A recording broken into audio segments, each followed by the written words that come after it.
Мен қазақ қыздарына қайран қалам. Ой жаным балам, келе ғой. Келдің бе? Отыра ғой қасыма. Мен қоржын тігіп жатырмын. Қоржын деген не?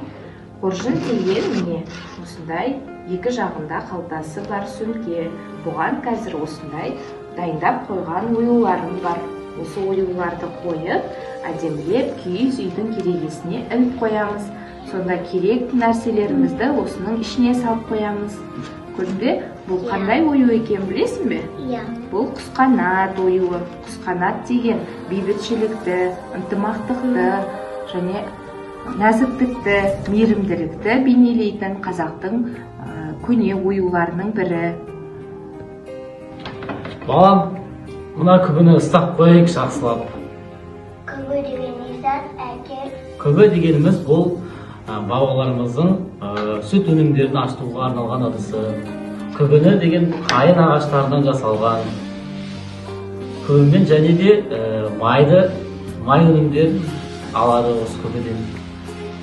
Қазір бұны жақсылап ыстаймыз, сосын осы күбі арқылы сүт өнімімізді ашытып аламыз.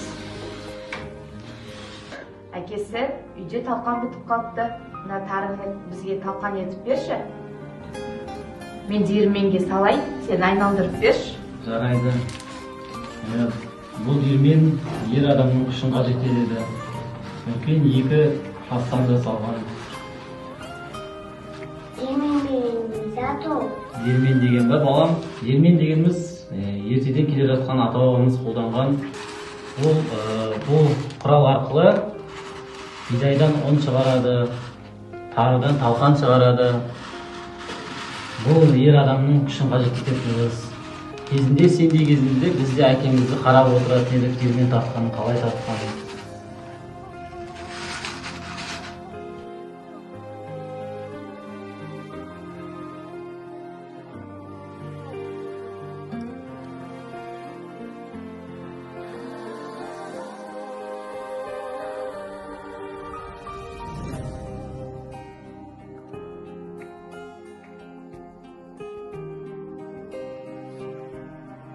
Альхамдулилля.